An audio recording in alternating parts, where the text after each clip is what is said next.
as you get on in life, you will obviously get worse at shooty games because your hand-to-eye coordination and your reflexes will suffer. It won't suffer to the point where you can no longer play games, but I'm not where I used to be, and you just gotta accept that. But something happened to me when I was playing Jedi Knight 2 that I never really thought about, and that's what I want to share in this video before I move on to my next review. And surprisingly, playing modern games makes you shit at games. It really, really does. And I never thought it would, but it does. And it was only when I started playing Jedi Knight 2 again, and the first probably, I don't know, 5 or 6 hours of it, I had to take a reality check. I was incapable of doing basic things that I would normally just do. Jumps, for example, jumping from one platform to another. I'd miss. Oh, I'll do that again, and miss again, and do it again and miss again, and then die. And I kind of raged. I mean, me partner will verify this. I stood up and yelled and walked out the room, swearing and cursing at how shit this game was. Well, what I really meant was how shit I am. And it was frustrating that I couldn't do what I used to be able to do. And it wasn't because of age. It was purely down to the fact that for the last 14 years, with give or take the odd exception, I've been playing games that actually are so easy that you don't have to develop any sense of skill to beat them. For example, your average game that comes out today will have sections where you jump from one place to another. You can't not do that jump, because the way games go today is if you miss that jump, a little cutscene will happen where you grab onto the rail and pull yourself up. How many times have you seen that in a game? How many times have you thought, oh shit, I've missed. Oh no, I haven't. I've pulled myself up. You see, you can't actually fail in games today. It's there. The game is easy. You will just fly through it. They are not designed to beat you. They are designed to be beaten very easily by everybody, even children. And when you play these games all the time, like what I do as a reviewer, you forget how hard games used to be and how much fun they used to be. There was a part in Jedi Knight 2 where you had, one of the many parts in Jedi Knight 2 where you have to jump from platform to platform, but this particular one made me laugh because the platforms are electrified. So not only do you have to make the jump, but you have to get off the platform and time your jump to the next platform or you're going to get electrocuted. And the jumps are not easy, and they get higher and higher and higher. And if you fail, you will fall and do serious damage to yourself. There are other jumpy parts in this game where you're constantly being shot at. There's a one where I did in my stream where I'm jumping. There's a bottomless pit below me of the void of space, and I'm jumping across these little tiny platforms while a guy is shooting a fucking rocket launcher at me. This footage here is directly from my stream, but it was just hilarious. Really, really difficult, but I got there in the end. Coming for you! I'm coming for you, mate! Oh, I'm coming! And I'm mad! And I've run out of force power! Oh! You weren't so tough. Prick.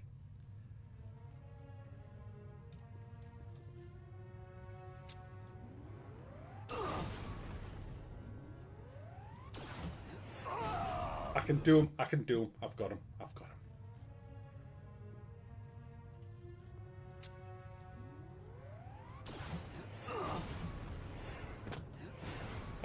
I got him. Hey guys, I tell you what, I didn't care what you say. Shit! Save it, Mac, you prick. Oh my goodness. Imagine if I didn't save it there after that. That was bloody hard. Can you imagine? If you even put that in a game today... I could go on all night about how difficult some of the actual jumping from platform to platform is in this game, but The thing is, I couldn't do it at first because I'm so used to playing dumbed down easy games that give you no sense of achievement when you succeed in something. Whereas this game gives you that rush. You get that rush. The amount of rushes I had in this game was insane. It's like, don't bother drugs, play this. You'll get a better rush playing this, because that satisfaction when you get to the end and you kill the guy who's been shooting at you while you were defenseless on your ledges is such a great feeling. Just beating some platforms is a great feeling of achievement when they're so damn hard and you've failed 10 times. It's not just jumping around as well, it's some combat situations. Here, for example, I've got to defend an R5 unit as it gets across a very perilous part of its journey, where there's some snipers on the side on the right here shooting them, and there's trip mines down the corridor. I've got to disable the trip mines and kill all the snipers. It is brutally hard, but the satisfaction of actually doing it in the end is well worth the pulling out of your hair when you're actually trying to complete it. But you don't really get sequences like this in games anymore. It's all just kind of too easy. But back then we had these kind of almost impossible situations that are possible, but it just takes practice and a technique and using the right tool for the job, which I wasn't using when I first tried to actually complete this section. The other thing is the puzzle aspects of games today. In Wolfenstein, for example, in the new Wolfensteins, not the old Wolfenstein, the new Wolfensteins, you have this blue circle, and it tells you everything you have to do. But I'm just picking on Wolfenstein. Name any game, pick any game you like. You will see little green markers all over the place that you can't switch off. They're there, and they will be there forever.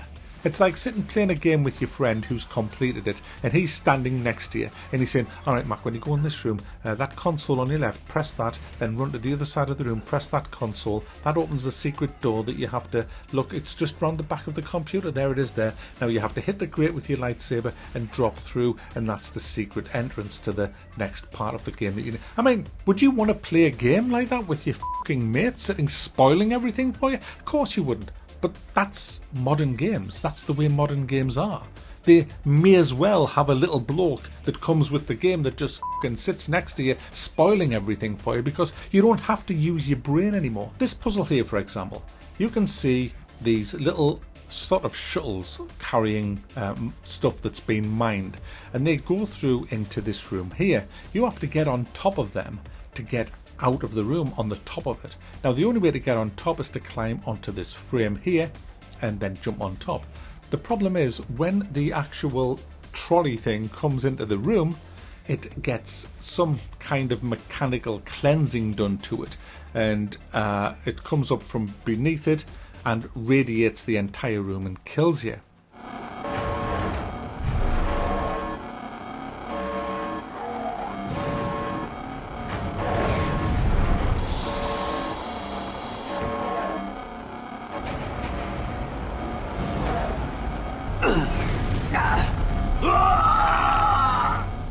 So there's the puzzle. How do you stop the thing from coming up out of the floor and irradiating the room? There is no markers, no hints, nothing. It took me ages to work this out.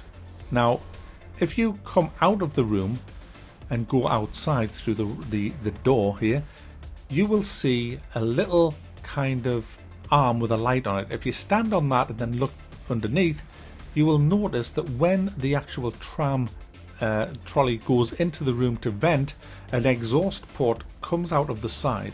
You have to jump on that, then crouch your way along, and then as it retracts, you fall on a little ledge and you can crawl inside the actual exhaust. Now it's all against the clock, because if you're in here when the next venting happens, you're dead. So you've got to crawl along the exhaust into where the actual eradicator is, shoot the 4 energy cells that provide the power for the actual force field protecting it. Once that's done, you destroy the machine.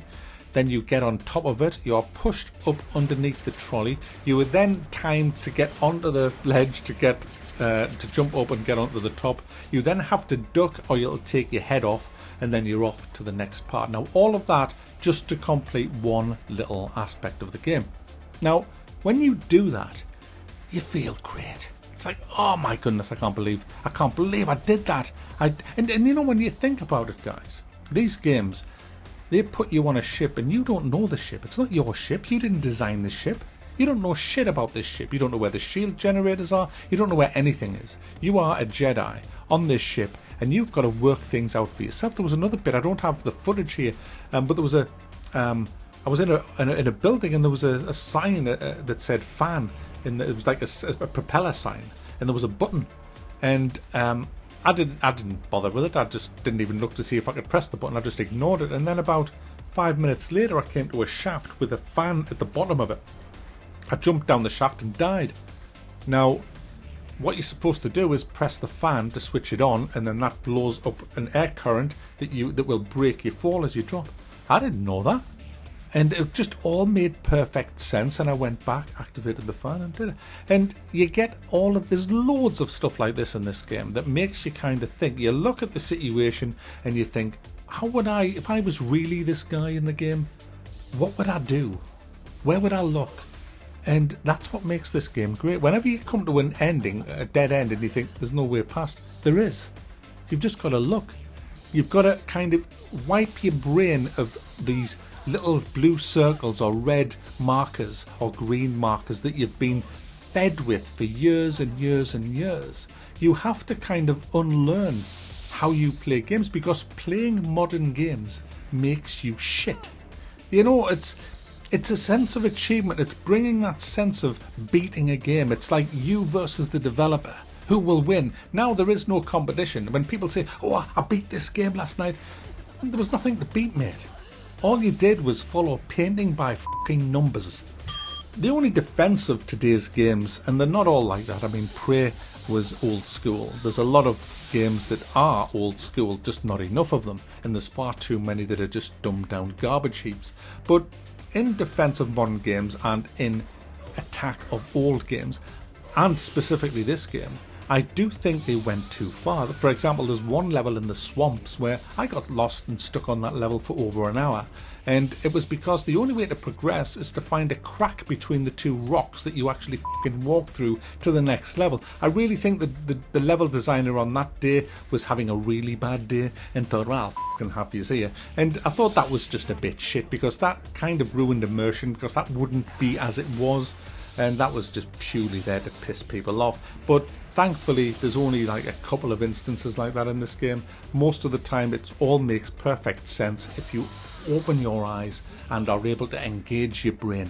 And we've lost that. We've lost the ability to engage our brains because we've never needed to for years. And playing games like this reinvigorate your brain. I believe it's good for you as a gamer, playing games like this. You can just see how far you can get before you rage. See how far you can get before you want to give up. And that'll give you a good example of how slimed you've been over the past, I would say, 10 years of gaming. Me, I was fucking bathing in slime. I was covered in slime. I was raging like a fucking baby playing this. Absolutely raging like a baby. And it made me step back and think, my goodness, modern games have really fucked us up as gamers.